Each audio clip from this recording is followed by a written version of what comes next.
রায়ের বাজারে যে একটা কবরস্থানের যে তথ্য আমরা পাইছি, হুম। সেখানে সেখানে আমরা ওখানকার একজন প্রত্যক্ষদর্শীরা তারাই জানিয়েছে আমাদেরকে হুম। যে এখানে শতাধিক লাশকে বেওয়ারিশ হিসেবে দাফন করা হয়েছে। যাদেরকে বেওয়ারিশ হিসেবে দাফন করা হয়েছে তারা তো প্রত্যেকটা ছেলে শিক্ষার্থী, কোনো না কোনো ফ্যামিলির সন্তান। আমাদের ভাই বোনদেরকে এইভাবে বেওয়ারিশ হিসেবে তাদেরকে প্রথমে শহীদ করা হলো, শহীদ করার পরবর্তীতে সেই লাশটা পর্যন্ত তাদের ফ্যামিলিকে দেখার সুযোগ দিল না। এর থেকে চরম অমানবিকতা আর কি হতে পারে? একজন মানুষকে মেরে ফেলছে, মেরে ফেলার পর তার পরিবার পরিজনকে তাকে দেখার সুযোগ কোনো দেওয়া হচ্ছে না, একদম লাশগুলো গায়েব করে দিচ্ছে। এটা কোনো স্বাধীন দেশের পরিস্থিতি কখনো হতে পারে না। আমি আমি বলছি হাজার হাজার মানুষ এখন পর্যন্ত নিখোঁজ, তাদেরকে কোথায় আছে কেউ জানে না।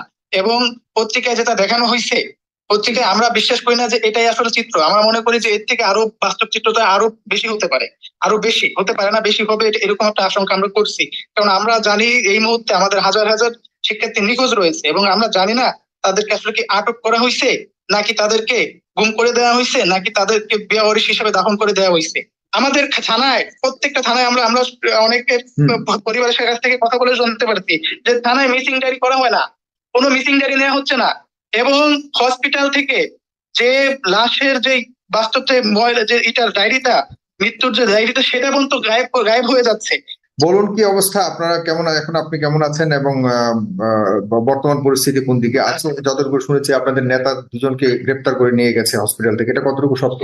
দুজন না তিনজনকে গ্রেপ্তার করা হয়েছে হসপিটাল থেকে, এবং আরো গ্রেপ্তার করার চেষ্টা চলতেছে। এবং এখন পর্যন্ত আমরা জানতে পারছি যে আরো বেশ কয়েকজনকে গ্রেপ্তার করা হয়েছে, এবং আমাকেও গ্রেপ্তার করার চেষ্টা করা হয়েছিল, কিন্তু আমি কোনো মতে সেখান থেকে সেফে একটা জায়গায় এই মুহূর্তে আসতে পারছি, এখনো সেফ আছি, জানি না ভবিষ্যতে কি হবে।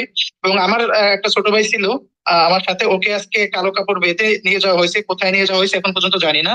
এবং গণস্বাস্থ্য হসপিটাল থেকে আমাদের তিনজন সমন্বয়ককে নিয়ে যাওয়া হয়েছে, নাহিদ ইসলাম এবং আসিফ মাহমুদ, আমার বন্ধু আসিফ মাহমুদ এবং পাকেরকে, তিনজনকে ওখান থেকে নিয়ে যাওয়া হয়েছে। এবং অন্যান্য সমন্বয়ক যারা আছে, প্রত্যেকটা জায়গায় সেই স্বাধীনতার যুদ্ধের মতো সময়ের পরিস্থিতি, ওই সময় যেরকম প্রত্যেকটা ঘরে ঘরে গিয়ে জিজ্ঞাসা করা হতো মুক্তিযুদ্ধ আছে কিনা, এখন সেটা জিজ্ঞাসা করা হচ্ছে প্রত্যেকটা বাসায় বাসায়, রুমে রুমে গিয়ে যে এখানে কোনো শিক্ষার্থী আছে কিনা, এবং তাদের ওখানে গিয়ে তাদের ফোন চেক করা হচ্ছে, ফোন চেক করা হচ্ছে এবং খোঁজ খবর নেওয়া হচ্ছে। তো এই মুহূর্তে পরিস্থিতি খুবই ভয়াবহ বলা যেতে পারে।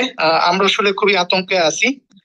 এটা মোটামুটি এখনকার অবস্থা। এখন আমরা পরবর্তীতে কি সিদ্ধান্ত নেব সেটা নিয়ে আমরা আলোচনা করতে বা আমাদের মধ্যে যে যোগাযোগ স্থাপন করা যে প্রয়োজন, সেটা আমরা এখন পর্যন্ত করতে পারছি না।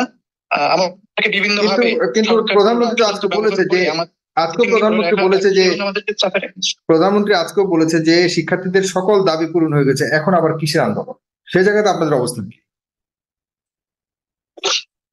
নো নো নো নো, এখানে সকল দাবি আমাদের যে প্রথম যে দাবিগুলো ছিল, আমাদের যে 9 দফা দাবি ব্যাপারে আমরা জানাইছি, এবং সর্বশেষ আমাদের সমন্বয়ক আজকে তাদেরকে গ্রেপ্তার করেছে, তারাই কিন্তু জানিয়েছিল যে ডিবি এখন পর্যন্ত গ্রেপ্তার দেখানো হয়নি, ডিবি তাদেরকে উঠিয়ে নিয়েছে এবং তাদেরকে এখন পর্যন্ত গ্রেপ্তারও দেখায়নি। তো তারাই কিন্তু বলেছিল যে আমাদের এই মুহূর্তে অতি দ্রুত এই মুহূর্তে প্রয়োজনীয় যে 4টা গুরুত্বপূর্ণ দাবি, সেই 4টা দাবি জানিয়েছিল। সেই 4টা দাবি একটা দাবিও পূরণ করা হয়নি, শুধুমাত্র যে আংশিক যে আসলে কোঠার যে বিষয়টা সেটা হয়েছে, কিন্তু আংশিক পুরোপুরি কিন্তু হয়নি এখন পর্যন্ত। এবং আমাদের যে এতগুলো লাশ, এতগুলো মানুষকে জিম্মি করে রাখা হলো, এতগুলো মানুষ এখন পর্যন্ত হাজার হাজার মানুষ নিখোঁজ, হাজার হাজার মানুষ নিখোঁজ। প্রত্যেকটা বিভিন্ন পত্রিকাতে 250-এর মতো বলা হয়েছে, আপনারা হাজার হাজার বলছেন, এটার আসলে ভিত্তি কি? আমি বলছি হাজার হাজার মানুষ এখন পর্যন্ত নিখোঁজ, তাদেরকে কোথায় আছে কেউ জানে না। এবং পত্রিকায় যেটা দেখানো হয়েছে, পত্রিকায় আমরা বিশ্বাস করি না যে এটাই আসলে চিত্র। আমরা মনে করি যে এর থেকে আরো বাস্তব চিত্রটা আরো বেশি হতে পারে, আরো বেশি হতে পারে না, বেশি হবে, এরকম একটা আশঙ্কা আমরা করছি। কারণ আমরা জানি এই মুহূর্তে আমাদের হাজার হাজার শিক্ষার্থী নিখোঁজ রয়েছে, এবং আমরা জানি না তাদেরকে আসলে কি আটক করা হয়েছে, নাকি তাদেরকে গুম করে দেওয়া হয়েছে, নাকি তাদেরকে বেওয়ারিশ হিসেবে দাফন করে দেওয়া হয়েছে। এখন আপনাদের পরিকল্পনা কি? আমরা দেখছি যে গতকালকে আবার আরেকজন মন্ত্রী বলেছেন যে আসলে গুলি করে আন্দোলনকারীদের হত্যা করেছে, এর মধ্যে জামাত এবং বিএনপি পুলিশের পোশাক পরে আন্দোলনকারীদের উপর আক্রমণ করেছে। আপনারা কি তা দেখেছেন কিনা বা এরকম পরিস্থিতি ছিল কিনা? দেখেন, এটা পুরোপুরি একটা হাস্যকর বক্তব্য। আমি মনে করি দেশবাসীর কাছে এটা পরিষ্কার, তারা আসলে জনগণ বলতে কি বোঝায়। জনগণ বলতে আমি মনে করি ক্ষমতাসীন দল এবং তাদের লোকজন। জনগণ বলতে এখন তাদের মতো হলো তারা তাদের সমর্থক যারা, শুধুমাত্র তারাই তাদের কাছে জনগণ। যারা তাদের সমর্থক না হলেই তাদেরকে তারা জনগণ মনে করে, তাদেরকে তারা বিএনপি মনে করে, জামাত মনে করে, ভিন্ন মত মনে করে শুরু করে দেয়। এটা তাদের একটা মাইন্ডসেট হয়ে গেছে এবং এটা পুরো রাষ্ট্রের সাধারণ মানুষের কাছে এটা একটা ক্লিয়ার বিষয়। এবং তারা যে বিষয় বলছে যে বিএনপি জামাতের যে বিষয়টা, এখানে দেখেন আমাদের এই বিষয়টা কিন্তু কোনো এত কিছু সিরিয়াস এরকম বাজে একটা পরিস্থিতির মধ্যে আসতো না, কখনোই আসতো না। আমাদের আন্দোলনটা ছিল শান্তিপূর্ণ যৌক্তিক আন্দোলন। এই বিষয়টা শুরু থেকেই কিন্তু আপনারা লক্ষ্য করে আসতেছেন।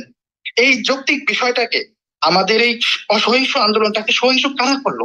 যখন ঢাকা বিশ্ববিদ্যালয়ে আমাদের উপর ছাত্রলীগ হামলা করলো, আমরা তো প্রধানমন্ত্রীর কাছে আবেদন করছিলাম এই যে তাই আমাদের এতগুলো লাশ ফেলার পর, আমাদের এতগুলো ভাই বোনদের শহীদ করার পরবর্তীতে যে স্টেপটা তিনি নিছে, যদি সেই স্টেপটা শুরুতে তিনি নিত এবং তার ওবায়দুল কাদের সাহেব এবং অন্যান্য মন্ত্রীরা যে উগ্র এবং বক্তব্য দিছে, এই বক্তব্যগুলো যদি তারা না দিয়ে তারা যদি শিক্ষার্থীদের মনোভাবটা বোঝার চেষ্টা করতো, তাদের সাথে কথা বলতো, আমাদের সাথে আলোচনা করতো, তাহলে কিন্তু আজকে এই পরিস্থিতি হইতো না। অতএব এই পরিস্থিতির জন্য অবশ্যই তাদেরকে দায়ভার নিতে হবে। এবং এর পাশাপাশি একটা বিষয় আপনাদেরকে স্পষ্ট করে দিতে চাই যে এই যে সহিংস পরিস্থিতিটা, এই সহিংস পরিস্থিতির পরবর্তীতেও যেই পদক্ষেপগুলো নেওয়া উচিত ছিল তারা সেই পদক্ষেপগুলো নেয়নি। এবং আপনি দেখছেন, আপনি এতগুলো লাশ পড়ে যাওয়ার পরও আমাদের থানায়, প্রত্যেকটা থানায় আমরা অনেকে পরিবারের কাছ থেকে কথা বলে জানতে পারছি যে থানায় মিসিং ডায়েরি করা হয় না, কোনো মিসিং ডায়েরি নেওয়া হচ্ছে না। এবং হসপিটাল থেকে যে লাশের যে বাস্তব যে যে এটার ডায়েরিটা, মৃত্যুর যে ডায়েরিটা, সেটা পর্যন্ত গায়েব হয়ে যাচ্ছে।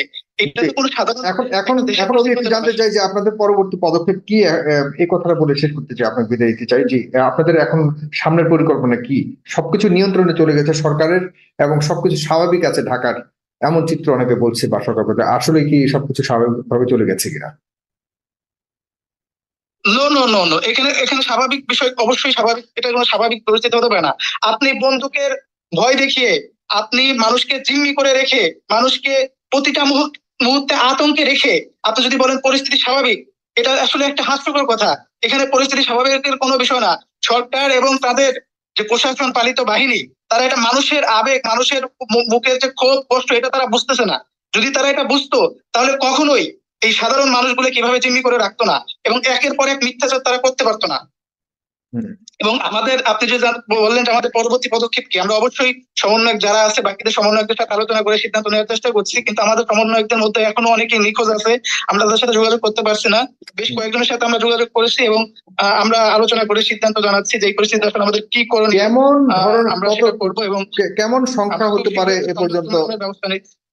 কেমন সংখ্যা হতে পারে আপনার কাছে? মানে স্বাভাবিক ইন্টারনেট আসার পর সারা বাংলাদেশ থেকে আপনাদের খবর ডেফিনেটলি এসছে যে মোরলেস কতজন মানুষ নিহতের দাবি আপনারা করছেন, কতজন মানুষের নিহত হয়েছে বলে মনে করছেন?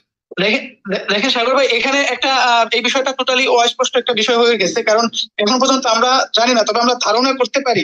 শুধুমাত্র আমরা এই যে রায়ের বাজারে যে একটা কবরস্থানের যে তথ্য আমরা পাইছি, সেখানে আমরা ওখানকার একজন প্রত্যক্ষদর্শীরা তারাই জানিয়েছে আমাদেরকে যে এখানে শতাধিক লাশকে বেওয়ারিশ হিসেবে দাফন করা হয়েছে। যাদেরকে বেওয়ারিশ হিসেবে দাফন করা হয়েছে তারা তো প্রত্যেকটা ছেলে, শিক্ষার্থী, কোনো না কোনো ফ্যামিলির সন্তান। আমাদের ভাই বোনদেরকে এইভাবে বেওয়ারিশ হিসেবে তাদেরকে প্রথমে শহীদ করা হলো, শহীদ করার পরবর্তীতে সেই লাশটা পর্যন্ত তাদের ফ্যামিলিকে দেখার সুযোগ দিল না। এর থেকে চরম অমানবিকতা আর কি হতে পারে? একজন মানুষকে মেরে ফেলছে, মেরে ফেলার পর তার পরিবার পরিজনকে তাকে দেখার সুযোগ কোনো দেওয়া হচ্ছে না, একদম লাশগুলো গায়েব করে দিচ্ছে। এটা কোনো স্বাধীন দেশের পরিস্থিতি কখনো হতে পারে না। জি, তাহলে আপনাদের আন্দোলনটা মোটামুটি এখন যে সবার একটাই প্রশ্ন, দর্শকরা প্রশ্ন করছে, আন্দোলন কি আসলে শেষ আপনাদের, নাকি আন্দোলনের গতি প্রকৃতি পরিবর্তন হতে যাচ্ছে ভবিষ্যতে? দেখেন, আমরা যে বিষয়টা জানাতে চাই আপনাদেরকে এই মুহূর্তে, সেটা হলো আমরা তো অবশ্যই আমাদের আন্দোলন চলমান রাখছি যতক্ষণ পর্যন্ত আমাদের দাবি পূরণ না হবে এবং আমাদের শহীদ ভাই বোনদের সাথে দাবি পূরণ বলতে কোটা আন্দোলনের দাবি তো, যেটা মূল দাবি, এটা তো পূরণ হয়ে গেছে। এখন কোন দাবিটা আপনার কাছে মুখ্য? এই কোটা আন্দোলন, আমাদের এই কোটা আন্দোলন ছিল, কিন্তু কোটা আন্দোলনের পরবর্তীতে আমাদের ভাইদেরকে যেভাবে গণহারে গ্রেপ্তার করা হয়েছে, তাদেরকে মিথ্যা মামলা দেওয়া হচ্ছে এবং প্রতিনিয়ত আমাদেরকে নিয়ে যে মিথ্যাচার করা হচ্ছে এবং প্রতিনিয়ত গণহারে গ্রেপ্তার করা হচ্ছে এবং যেই সকল ভাই বোনদেরকে শহীদ করা হয়েছে তাদের রাষ্ট্রে যে আসলে যে ন্যায় আছে, রাষ্ট্রে যে আইন আছে, সে আইনের সুশাসনটা প্রয়োগ করুক। আমরা দেখতে চাই, আমরা শুধু বিচার চাই, ন্যায় চাই, উই ওয়ান্ট জাস্টিস। তার মানে ওইটা দেখার আগ পর্যন্ত আন্দোলন কি চলমান থাকছে তাহলে? এটা আমাদের দায়িত্ব। হ্যাঁ, ওইটা দেখার ওইটা দেখার জন্য তো আপনাদের আন্দোলন কি চালিয়ে যাওয়া খুব বেশি জরুরি।